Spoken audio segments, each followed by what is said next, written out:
Kale never thought silence could feel so loud. Inside the broken human scout ship, there was no music, no signal, no voice from command, and no sound except the weak crackle of dying systems.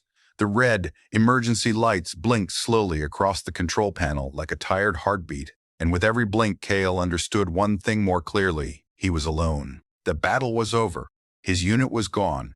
Earth Command was too far away, and deep in the black sea of space, his damaged ship drifted like a dead leaf. He sat in the pilot's seat with blood on his sleeve and one hand pressed against his side where a piece of metal had cut through his armor. The pain came and went, but the cold stayed with him. Oxygen levels were falling. Power was nearly gone, and the stars outside looked less like hope and more like witnesses. He forced himself to stay awake because sleep felt too close to death. Then, probe! At first he thought it was another ship from the human fleet. Maybe rescue, maybe a patrol, maybe some miracle that had arrived too late. But as the shadow moved over his cracked front window, Kale felt his stomach turn. This was no human ship.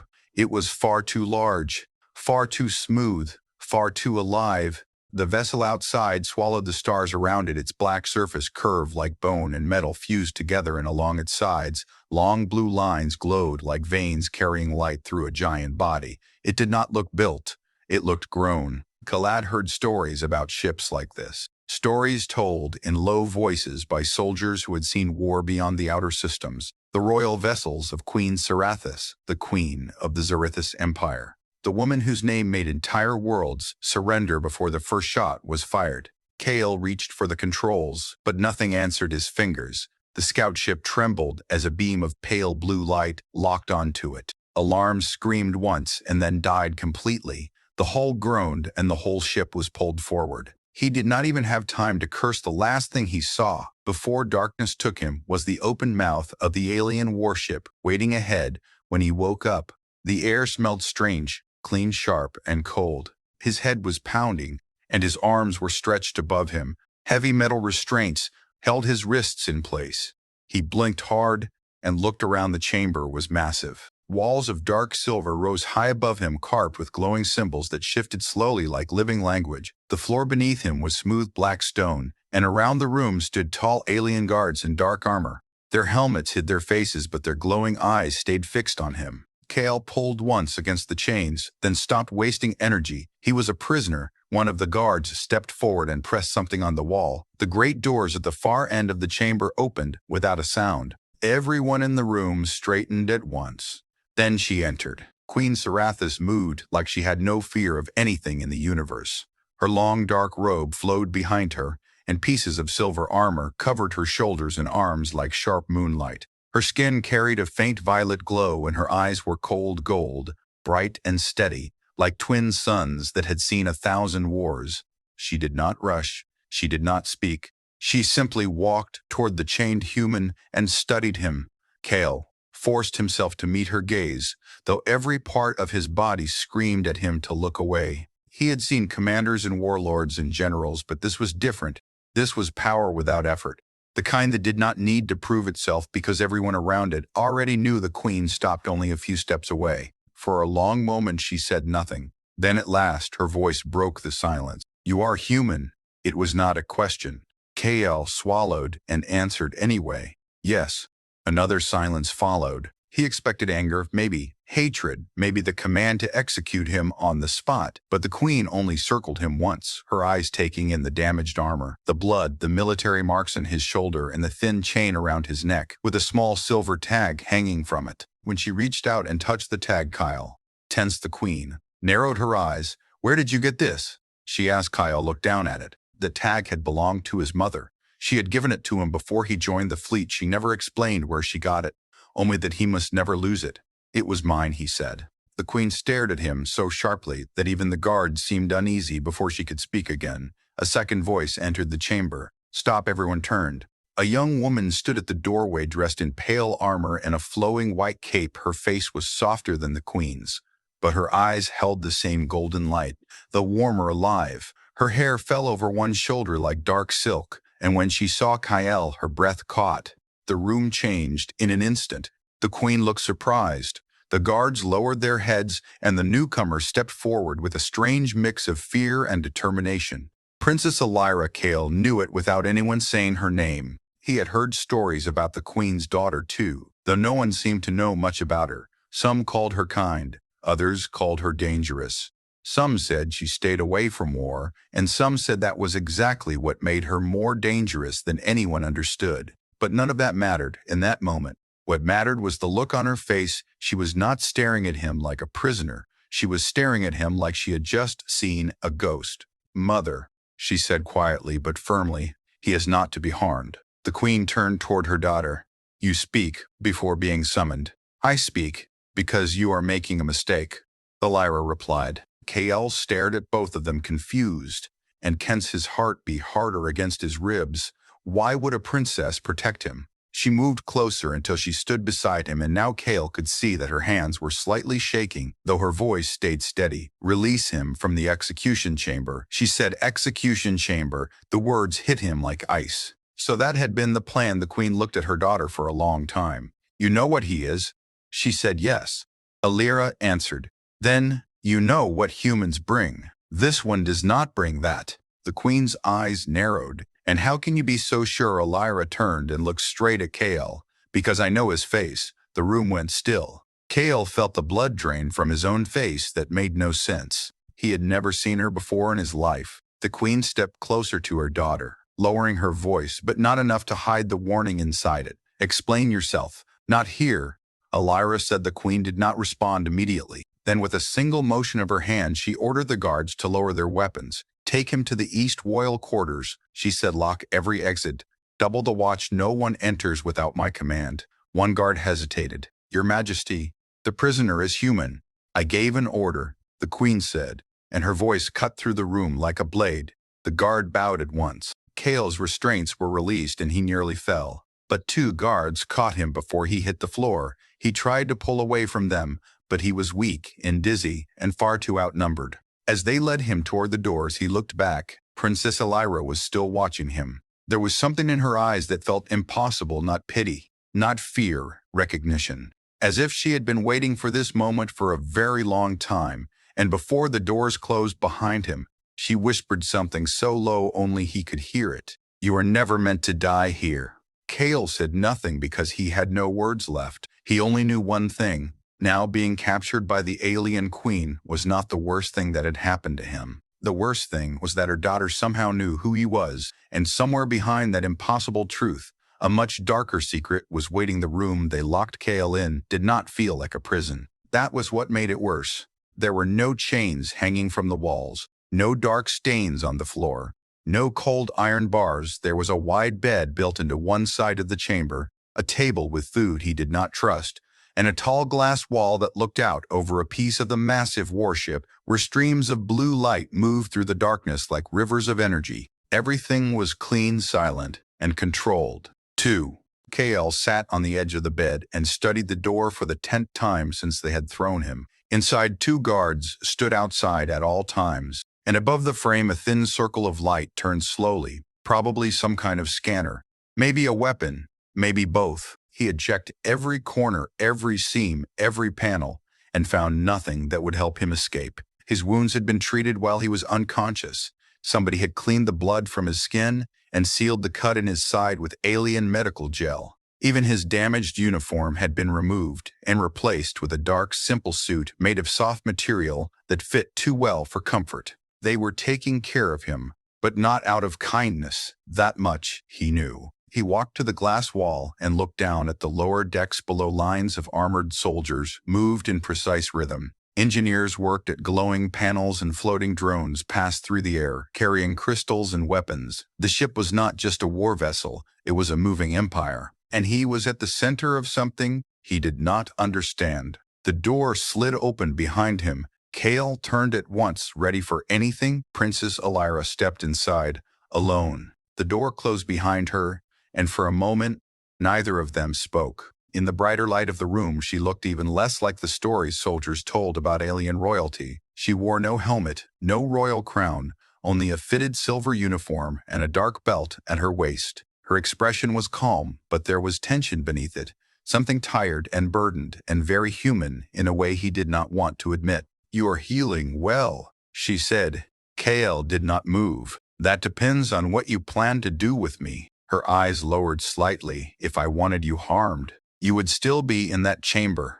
That did not answer his question. No, it did not. She admitted. She walked toward the table and set down a small metal device, then turned back to face him. "You are safe here, for now, for now, for now," Kale repeated. The princess took a slow breath. "My mother listens to her counsel more than she admits, and half of them want you dead before the next cycle. Then why stop them? Because they are afraid of what they do not understand?" He gave a dry laugh. "And you understand me more than you think." Again, that strange answer. Again, that same feeling that she was speaking from some hidden place he could not see.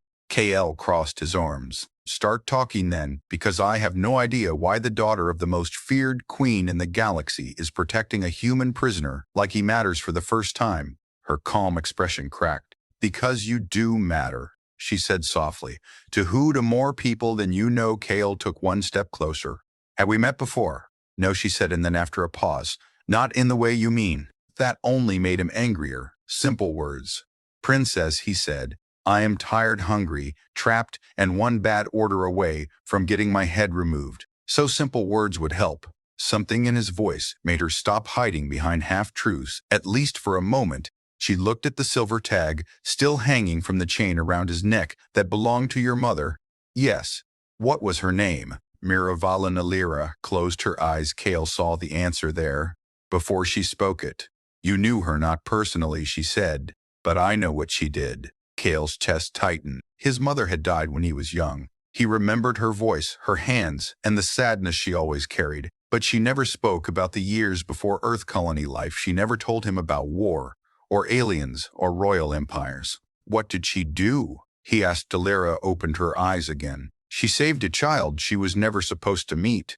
Kale stared at her. "What child?" "Me." The room felt smaller. "That is impossible. It happened during the border fires 17 years ago. Alira said my transport was attacked near the outer colonies. My guards were killed. Our signals were cut and the escape pod crashed inside a human mining zone. Your mother found me before anyone else did." Kale searched her face for a lie and found none. "She hid me from hunters for 3 days. She treated my wounds, and when Zarit scouts finally found us, she made them swear that her name would be erased from all records to protect her family." Kale could barely think. "My mother never told me any of this. She would not. She promised silence, and my people honored it. Until now."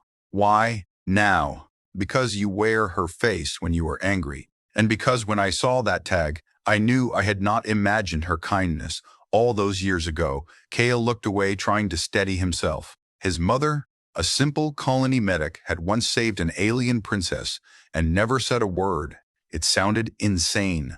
Yet it also explained something about the quiet sadness she had carried, the hidden fear in her eyes every time war was mentioned. The way she touched that silver tag before giving it to him. "What is this tag?" he asked more softly.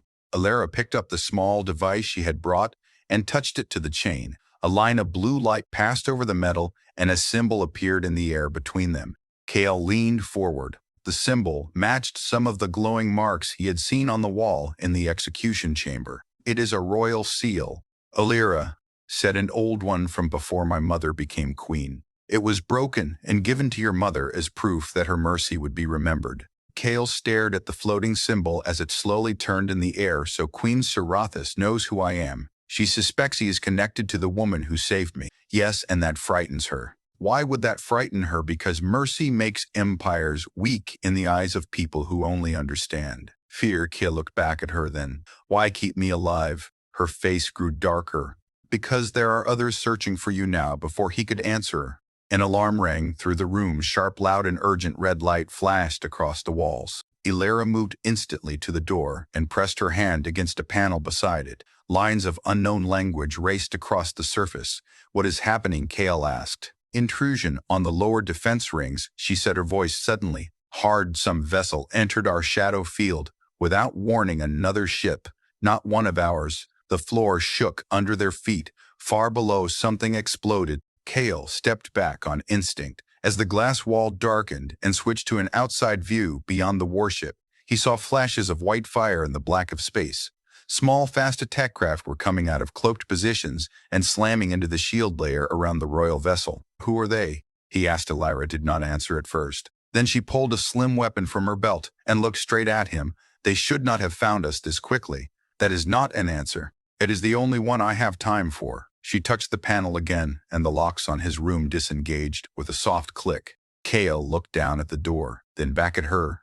"You are opening it. If they breach this deck, your room becomes a coffin. So what now? Now you stay close to me," she said. "Why should I trust you?" "Because they are not here for my mother. They are here for you." Before Cal could say another word, the ship shuddered violently and lights burst along the hall outside. Screams echoed from somewhere far down the corridor, and in that terrible sound Cal understood one thing. The truth about his mother was only the beginning. Someone out there knew exactly who he was, and they were willing to attack the Queen's own warship to get him. The corridor outside Cale's room no longer looked royal. It looked like war. Smoke rolled along the ceiling in dark waves. Warning lights flashed between red and white, and far down the hall, metal doors slammed shut one after another as the ship's defense systems tried to contain the breach. Over the sound of alarms came another sound, much worse, boots running fast and the sharp cry of blaster fire. Princess Elira moved first. "Stay behind me," she said as she stepped into the hall. Kale followed because he had no better choice. And because the fear in her voice had changed something. This was no longer a game of politics. Inside a royal ship, this was survival. They had barely gone 10 steps when 2 Zareth soldiers rushed around the corner. One was wounded badly, his arm hanging at a strange angle. "Your Highness, the lower ring is lost," he said, breathing hard. "Unknown strike units came through cargo access. They are moving toward the central cores." "How many?" "More than a squad, less than an army, but highly trained, and they are not taking prisoners." The floor shook again. Elira turned to the second soldier. "Arm him." The soldier hesitated only for the smallest moment before pulling the compact pulse pistol from his belt and handing it to Kyle. The human checked the weapon automatically. His hands moved with old military habit. Though the design was alien, the balance was clean. The trigger pressure light, enough to trust. Elira noticed. "You have used similar weapons before." "War teaches fast," he said. "Good," she answered. "You may need more than skill." Today, the wounded soldier looked from Kale to the princess in confusion, but said nothing. Elira gave quick orders for them to fall back and protect the junction behind the royal chambers. Then she led Kale in the opposite direction. "Where are we going?" he asked to stop them before they reached the archive vaults. Why would attackers want archives? Because some records are worth more than fleets that answer, was enough to make his pulse quicken. They moved through crossing halls and curved stairways while the ship trembled around them. Twice, they passed bodies. Zareth guards lying in broken armor with clean, precise wounds. Whoever had entered the ship knew exactly where to strike and how to disappear after each kill. "Not pirates," Kyle said quietly. "No," Lyra replied. "2 disciplined mercenaries, possibly hired by who. That is what I fear." They reached a wide chamber filled with tall crystal columns glowing from within energy, passed through them like trapped lightning, and above the room hung the transparent sphere, showing a map of the surrounding sector. Dozens of red symbols were spreading across the ship's lower decks. One cluster was moving fast toward them. Elira looked up at the sphere and then to Kale. "If I tell you to run, you run." "Not likely." That was not a request. Kale almost answered with anger. But before he could, the far doors burst inward. 3 figures stormed into the chamber in black segmented armor. Their helmets were smooth and without insignia, making them look faceless, almost machine-like. They moved as one, spreading out without speaking, and all 3 aimed weapons at the princess. Kale reacted before thought could slow him. The pulse pistol kicked with blue light. One attacker dropped hard across the floor, while the other 2 rolled aside and returned. Fire beams struck the crystal columns and sent sparks raining through the air. Elira vaulted behind a control platform and fired twice. One shot hit a shoulder, the other scorched the wall as the target ducked behind cover. Kale moved left, using the nearest column as protection. He could hear his own breath and the hum of the weapon charging between shots. This was familiar now, too familiar. The fear narrowed into focus. The room became angles, distance movement. One attacker rushed him with impossible speed. Kale fired and missed by an inch, then caught the man's arm and slammed the weapon upward. A shot flashed into the ceiling. They crashed together across the floor, armor against armor, fists and elbows in raw force. The attacker was stronger than a human should have been, but Kale was desperate, and desperate men found power in strange places. He tore off the helmet under. It was not a machine, not even a Zarith soldier. The face beneath was pale gray with narrow eyes and skin marked by ritual cuts. Kale had seen species files during training, but never one in real life. Varun, a hunter race from the fringe systems known for tracking targets across years if needed. Before the Varun could recover, Kale slammed the pulse pistol into the side of his head, and the body went still. Across the chamber, Alera finished the last attacker with a clean shot through the chest plate. Silence dropped hard over the room for a few seconds. Neither of them moved. Then Kale looked at the dead Varun and felt a cold line of thought run through him. Those things do not hit random ships. Alera lowered her weapon. I know they were sent for a specific target. Tell me now. He said no more half-truths. No more royal games. Why am I worth sending Varun hunters onto your mother's flagship? Alera looked at the dead mercenary, then at the glowing map above them, where more red symbols were closing in. Because someone believes you can open something that has been sealed for 17 years. What a vault. Cal laughed once in disbelief. I am a soldier, not a code key. You are Mira Valen's son, she said. And that may be enough. He took a step toward her. What did my mother really do? Alera answered this time without hiding. When she saved me, my rescue team arrived too late to stop another event. A secret convoy from the old royal house was also destroyed nearby, carrying records and a biological cipher linked to my bloodline and to the humans who helped them. The data was lost, or so everyone believed. Kale frowned. And now, someone has learned. Your mother did not just save me. She also recovered part of that cipher before she vanished into colony space. His mind raced. She hid it. We believe she passed it to the only person she trusted, me, perhaps without you even knowing. Kale touched the silver tag again. The room seemed to tilt around him. That little piece of metal suddenly felt heavier than any weapon before either could say more. The chamber lights dimmed and a new voice echoed from hidden speakers. Princess, fall back immediately. Hostile units approaching from all sectors. Alera cursed under her breath. Too many. She moved to a control panel and entered a fast command. But the screen flashed denial. They have locked us out, she said. From the doorway behind them came the sound of slow clapping. A tall figure stepped through the smoke, wearing a dark coat over light combat armor. Unlike the other attackers, he did not hide his face. He was older, scarred, and smiling with the confidence of someone who had already won. Lord Busrash, Kale heard Alera say, and the name came out like poison. The man inclined his head. Your Highness, always a pleasure. You serve no banner, now, Alera said. I serve truth, he replied, and profit when truth pays well. His eyes shifted to Kale. There he is. The little ghost boy, all grown up. Kale's grip tightened. Who are you? Someone your mother should have killed when she had the chance.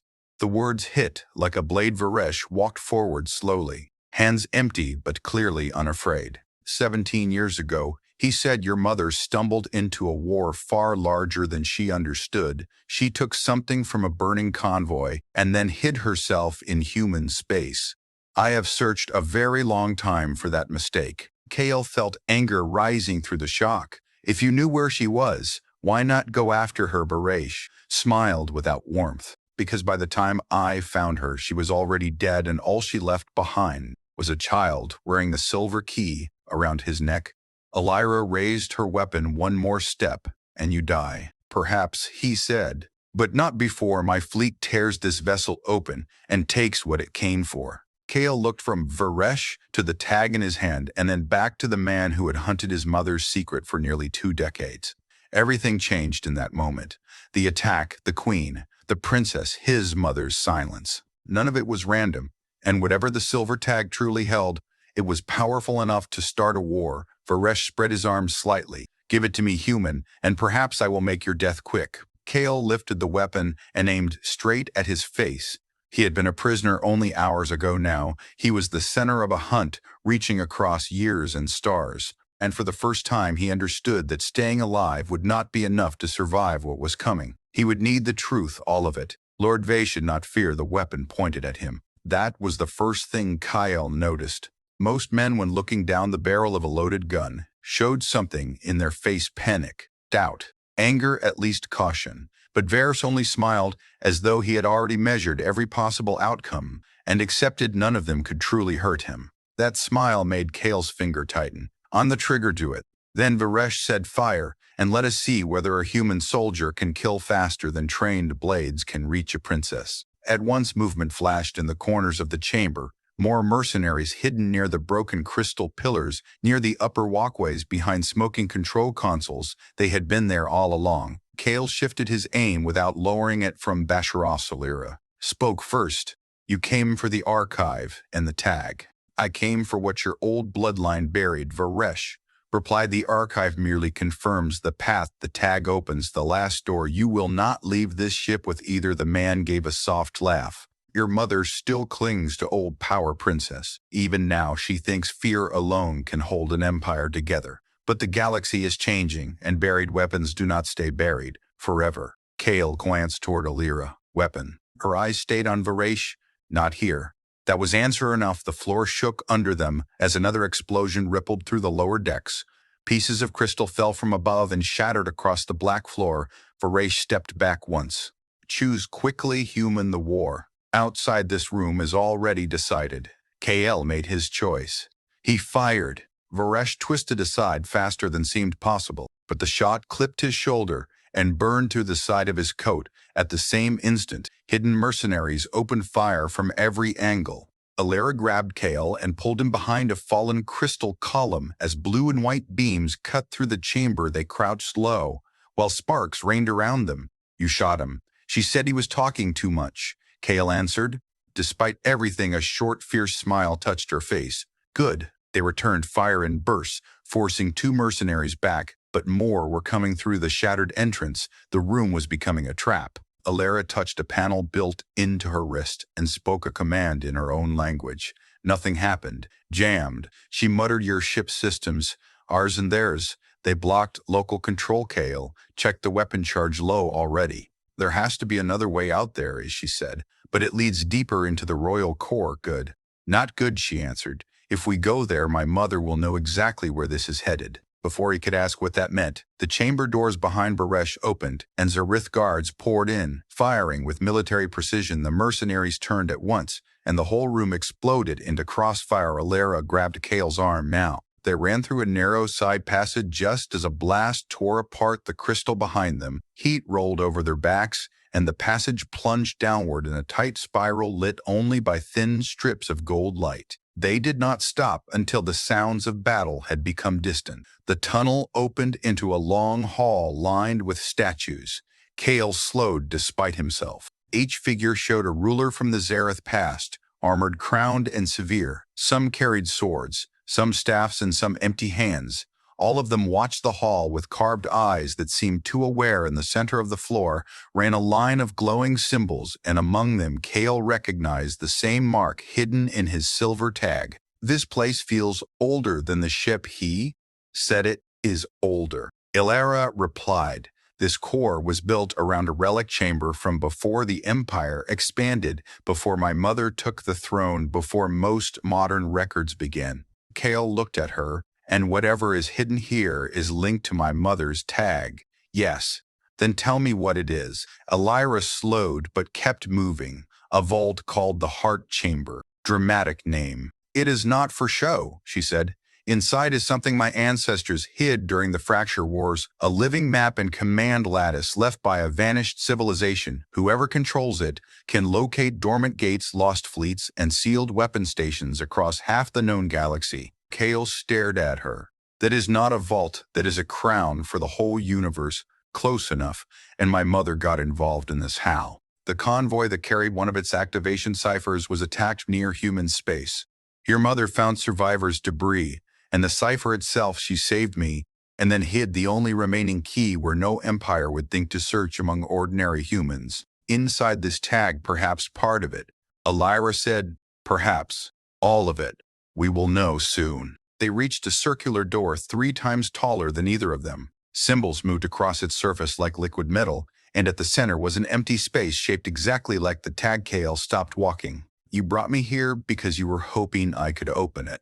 I brought you here because Varesh would rip the ship apart trying, and because if the chamber opens, I would rather it happen in front of me than in his hands. That was honest at least. He looked at the tag around his neck again. For years, it had been nothing more than the last thing his mother left him now. It felt like the weight of her entire hidden life. Why did she never tell me? Elira's answer came softly. Maybe she wanted you to have a childhood before war found you. The words struck deeper than he expected behind them.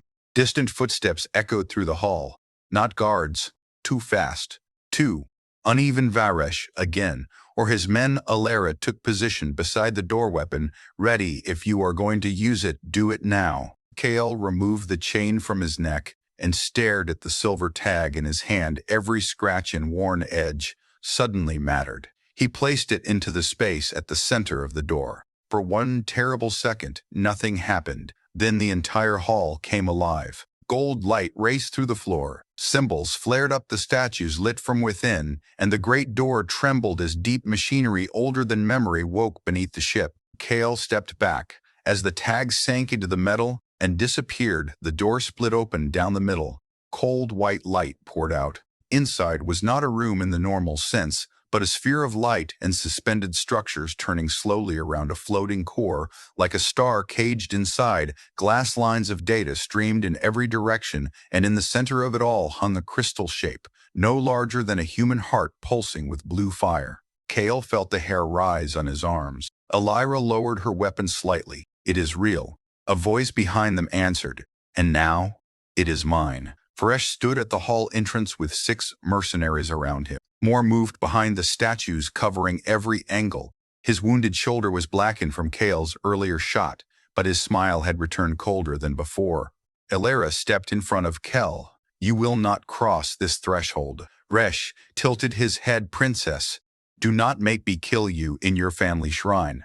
A new voice filled the hall before anyone else could speak enough. Everyone turned. Queen Sarathis had arrived. She stood at the far end of the hall, surrounded by elite guards in dark royal armor. Unlike earlier, she wore her battle frame, now silver black and edged like a living blade. A crown of light arched above her head, and in that moment she looked less like a ruler and more like judgment itself. Her gaze moved once over the open chamber, then to Varesh, then to Kale. So the key chooses the human, she said. Varesh bowed slightly, in mock respect. Your Majesty, I would be honored to take that burden from you. The queen raised one hand. Every guard on both sides aimed at once for a second. No one breathed. Then Sarathis spoke without looking away from Varesh. You attacked my flagship, murdered my soldiers, and entered my blood chamber. Varesh smiled thinly. History often requires rude entrances. The queen's eyes flashed. History requires survivors. What happened next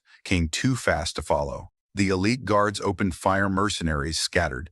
Varesh rolled behind a statue. Elira pulled Cal toward the open chamber as beams crossed the hall and statues shattered under the impact. The queen herself moved forward through the storm, untouched, precise, deadly, a blade of light appearing in her hand. As she cut down the first attacker who reached her, Kale had heard she was feared across the galaxy. Now he understood why inside the heart chamber the floating crystal pulsed brighter and streams of data turned toward him, as if the room itself had noticed his presence. He stared at it in shock, and then he heard something impossible. Not a sound from outside, not a voice from the battle, a whisper from within the chamber itself. Mira Valen recognized. Guardian clearance transferred to Air. Kyle froze. Guardian air. Elira looked at him. What did it say? Before he could answer, the crystal flared, and the entire warship shook from top to bottom. Outside the hall, engines roared with new power. Ancient systems were coming online. And somewhere in the middle of the battle, Queen Sarathis realized the truth. The human was no longer just a prisoner. He had become the one person on the ship the galaxy could no longer afford to lose. The entire flagship changed around them. Deep beneath the deck plates, ancient engines woke with a sound like thunder. Trapped inside metal walls, new streams of light raced through the hall, and the symbols on the statues burned so bright that even the mercenaries hesitated for one stunned second. That second was all Queen Sarathis needed. She moved through the hall with terrifying grace, her like blade flashing once, twice, and each strike dropped another attacker to the floor. The royal guards advanced behind her in perfect formation, firing in controlled bursts that forced Vajresh and the remaining mercenaries back toward the broken entrance. Inside the heart chamber, Kale could barely breathe. The floating crystal had turned fully toward him now, and with every pulse more lines of blue light wrapped around his arms, not touching his skin, but circling him like scanning rings. He felt no pain, only pressure, and a strange warmth spreading through his chest. Alara stepped closer. "Cal, can you hear me?" "Yes," he said, though his voice sounded distant, even to himself. "What is it doing?" "I don't know, that was only partly true." Somewhere under the fear and noise, another feeling was growing recognition, not from memory, but from something older, as if the chamber had known him long before he knew himself. Across the hall, Varesh shouted a command, and two mercenaries rushed the threshold trying to break through before the royal line could close. Alara fired, instantly taking one in the throat plate. But the second got through and lunged straight for Kale with a blade crackling in his hand.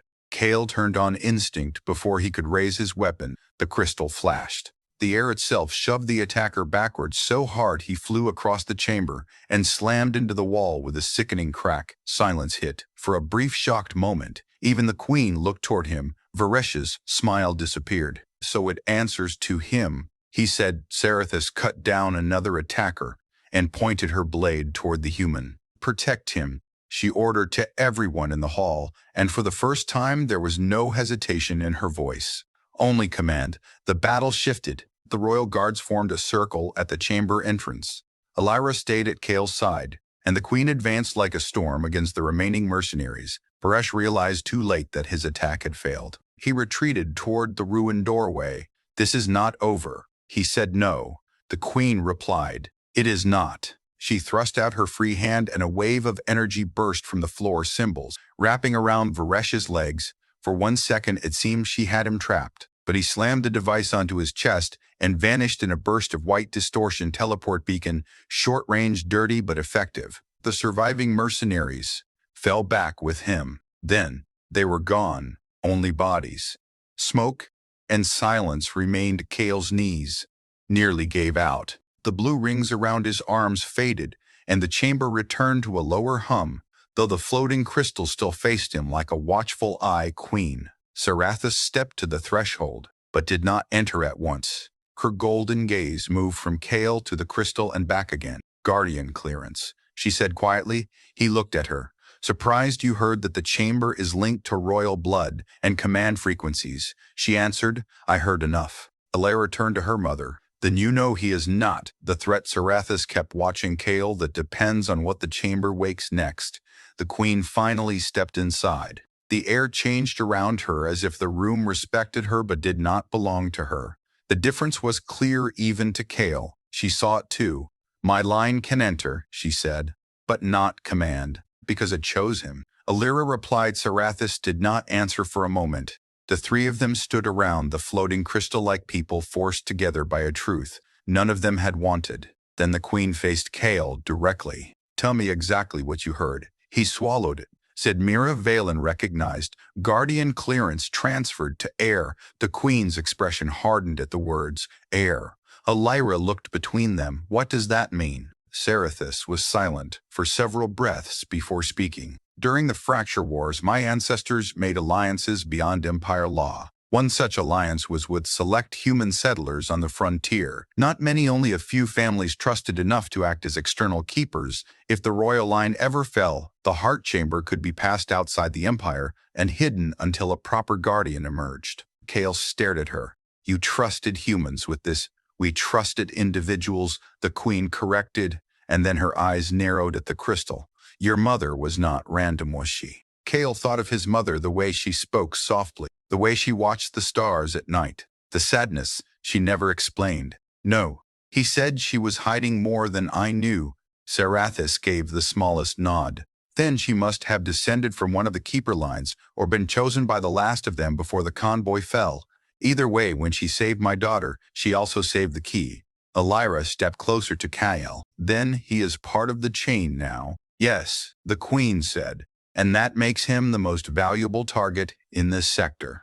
As if summoned by those words, A new alarm rolled through the ship, deeper, louder, and far worse than before. A guard appeared at the hall entrance, kneeling quickly. "Your Majesty, enemy fleet signatures detected. They have dropped cloak beyond the outer shield ring fleet." Sarathis repeated, numbers still rising. The guard said, "At least 40 attack vessels and 3 carriers." Kale's stomach tightened. Baresh was never planning a simple raid. He wanted the flagship weak enough to pin down. While his main force arrived, Sarathis turned away, already thinking like a ruler again. "Recall defense wings, seal the lower breaches, and wake the old batteries if the heart chamber has restored them." The guard hesitated. "The old batteries require command access." Every eye in the room shifted to Kale. He almost laughed from the madness of it. "I have never used alien defense systems in my life." "The chamber may teach you," the Queen said, "or it may not. But we do not have time for fear." Outside the ship, heavy impacts began to sound as the first enemy volleys hit the shields. Elira moved close enough that only he could hear. "You do not have to do this alone." Kale looked at her. "Why do you keep saying things like that?" "Because I know what it is like to have destiny forced on you," she answered. "And because I meant what I said in the prison chamber. I will not let them take you." There was no royal distance in her voice. Now no careful mystery, only truth. For the first time since his capture, Kale believed her completely. He looked at the floating crystal. "If I do this, there is no going back." Sarathis answered before Elira could. "There was no going back the moment Varesh found your name." Another violent impact shook the hall. Dust fell from above and lights flickered across the chamber. Kale stepped forward until he stood directly beneath the crystal. "What do I do?" The Queen watched in silence. Elira whispered, "Trust what your mother trusted." Kale lifted his hand. The crystal lowered until it hovered inches from his palm, then softly touched his skin. The world, the fang. For one blinding second, he was no longer in the chamber. He was inside a storm of stars. Old mapscapes, fleets, forgotten stations, and dormant weapons flashed around him in layers of impossible information. He saw routes through dead space defenses, hidden in Moon's commands, written in languages older than every empire he knew. And threading through it all was one simple path, a link between the flagship and weapons sleeping inside its own bones. When the vision ended, he fell to one knee, gasping, but now he understood. The old batteries were not on the ship's surface.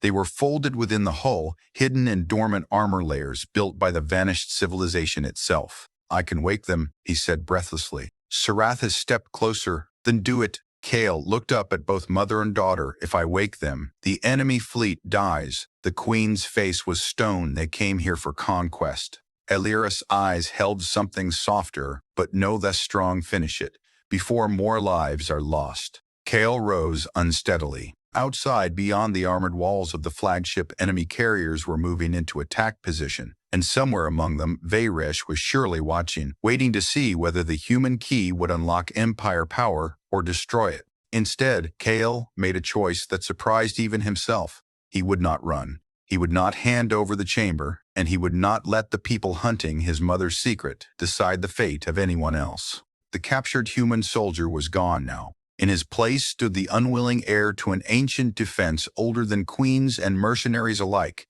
and the battle for the galaxy was about to begin in full. The command bridge of the royal flagship was vast, bright, and tense. Arched windows showed the black of space filled with enemy lights. Dozens of ships circled beyond the shield line like wolves around a wounded animal. Some were lean attack craft, some heavy carriers, and others strange support vessels built to lock targets in place and drain power over time. Lord Varesh had not come merely to steal. He had come to surround, crush, and claim. Zareth officers moved across the bridge with fast-controlled fear reports. Came from every station: shield loss, engine stress, turret failures, breach teams still active on lower decks. The fleet outside was pressing harder each minute. Queen Sarathis stood at the center command ring like a blade planted upright in stone.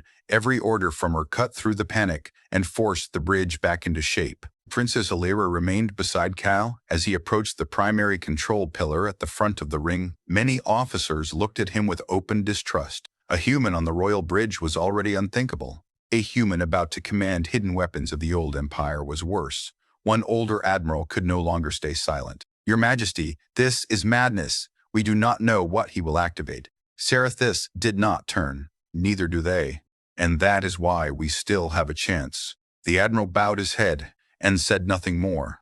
Kale placed both hands on the control pillar. The surface changed at once. Blue lines spread beneath his palms, and the same ancient symbols from the heart chamber rose into the air before him, like a living map of the ship. Every deck, every power vein, every sealed layer of dormant machinery became visible. He could feel it now, not just the flagship, but the ancient design beneath it, like a sleeping beast waiting for permission to wake enemy carriers moving to Port Ark. A weapons officer shouted, "Baresh wants our left shield to collapse." First Alira said, "How do you know?" Kale asked while studying the symbols. "Because that side gives him the cleanest boarding lane to the heart chamber." Kale nodded. "Then that is where he expects us, weakest." He reached for the hidden command path the crystal had shown him and spoke the activation sequence exactly as it had burned itself into his memory at first. Nothing changed. Then the whole of the flagship began to unfold. All across the ship, ancient armor plates shifted open, revealing long sealed weapon ports beneath them. Blue fire gathered in lines under the metal, and the bridge lights dimmed as massive reserves moved into systems no one alive had ever used. Stunned silence filled the command ring. Old batteries online. An officer whispered target lock, forming on all hostile capital ships. Another said louder voice, shaking outside space itself, lit up. From the flagship erupted a storm of focused beams, faster, brighter, and more precise than any modern cannon. The first enemy carrier lost its shields in a single hit. The second split open from bow to stern. The third tried to turn away, but the old batteries tracked it effortlessly and reduced its engine core to a silent bloom of white fire. Cheers almost broke across the bridge, but Serathis raised one hand for silence. "Do not celebrate." She said he will adapt. She was right. The surviving enemy ships scattered fast-breaking formation, launching swarms of drones and strike fighters to overwhelm the newly awakened batteries. Kale saw another pattern. "Inside the moving map, they are herding toward our ventral blind line," he said. "We have no weapons there," the Admiral replied. Kale shifted commands, and deep beneath the flagship an entire second layer of hidden cannons rotated free. The underside of the vessel flared with blue light and tore through the approaching drone cloud in a wave of perfect destruction. For the first time, the bridge crew began looking at him not as a prisoner, but as a commander. Then a new alert struck every screen. "Priority signal incoming from enemy command vessel. Put it through," Serathis said. Lord Vache appeared in the air above the ring, his image slightly distorted by battle interference. But his smile remained calm. "Impressive," he said. "I wondered if the chamber would answer quickly enough." "You have lost your fleet," the Queen replied. "I have lost pieces of it," he corrected. "But I still possess leverage." His image shifted. A second feed opened beside him. Kale's blood ran cold. Lower deck security camera. Smoke fire damaged walls, and in the center of the image a team of mercenaries holding several captured Zareth engineers at gunpoint. Behind them on a transport cradle rested a black device shaped like a drill wrapped in cables and unstable light. "Breach bomb," Alira said. Varesh inclined his head, directed to the heart chamber from below. "If I cannot take the key from outside, I will carve upward until the chamber opens around me." Serathis' face hardened. "You will die before reaching it." "Perhaps," he said. "But so will half your ship if that bomb detonates inside the old power spine." The bridge fell into silence again. Varesh's eyes moved to Kale. "Come willingly, human, and I leave them alive. Refuse, and every death that follows belongs to you." The transmission cut for a second. No one spoke. Then the Admiral said, what others were thinking. "We can isolate those decks and vent them with our engineers. Still there." Alira answered sharply. "And if the breach bomb hits the power spine," Cow added, "you could lose more than a deck. You could lose the chamber and everyone aboard." Serathis looked at him. "You have a solution?" He did. Or rather, the chamber had shown him something close enough to one, but it would require leaving the bridge, entering the lower decks, and facing Varesh directly. "Yes," he said. Alira already knew from his face. "No."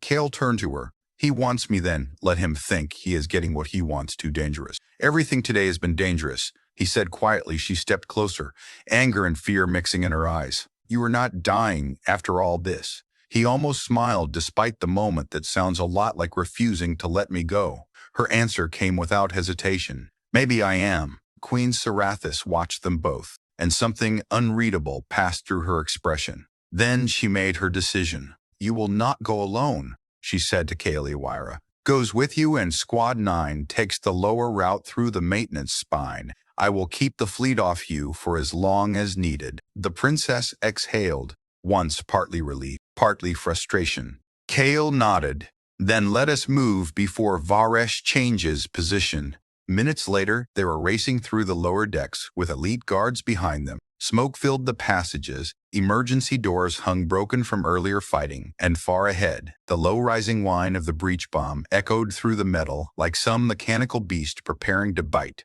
When they reached the engineering bay, the hostages were there just as the feed had shown, mercenaries holding them at gunpoint. The Resh stood near the bomb console, one hand resting on the trigger. He looked pleased. I knew you would come. Cal stepped into the open. Let them go in exchange for the key. Yes, Varesh said, toss me the chain, and Neil Cal removed the silver chain from his neck. Alara hissed under her breath, but stayed ready. Cal held the chain up where Varesh could see it. You spent 17 years chasing this, he said. Was it worth it? Varesh smiled. It will be Cal. Through the chain, Varesh caught it, and in that exact moment, Cal activated the real plan. The chain was no longer the key. The chamber had absorbed it fully hours ago, but it still held one remnant command tied to Cal's touch. The moment Varesh closed his hand, the chain flashed blue and locked around his wrist like living metal. What is this? He snapped a distraction, Cal, said Alara, and Squad 9 opened fire. The engineers dropped for cover. Mercenaries scattered. Varesh tried to hit the trigger, but the chain tightened, forcing his hand wide. Cal rushed straight through the blaster storm and slammed into him. Both men crashed into the breach bomb console, weapons skidding across the deck. Varesh was strong and furious, but panic now lived in his eyes. You fool, he snarled. If I die, the trigger goes dead, man. Live Cal saw the blinking red core on the console linked to Varesh's heartbeat. He hit the man again anyway. Sometimes there was no clean path, only a hard one. While they fought, Alara reached the console and shouted, I need 10 seconds. You have 5, Cal answered as Varesh drove an elbow into his ribs. Pain exploded through him, but he held on. The mercenary lord pulled a hidden blade and drove it toward Cal's side. Before it landed, a shot rang out. Queen Sarathis had arrived. Standing in the smoke at the bay entrance, she lowered her weapon as Varesh froze in shock.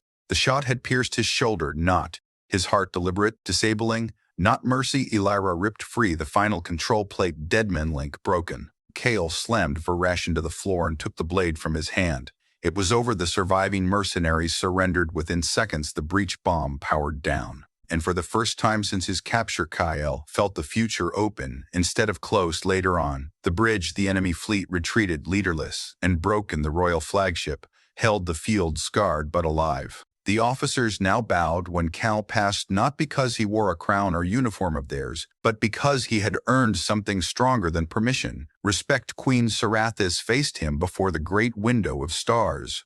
You were brought aboard as a prisoner. She said, today you saved my daughter, my ship, and perhaps my empire. Cal said nothing. The queen continued. I cannot promise peace between our peoples in a single day, but I can promise this.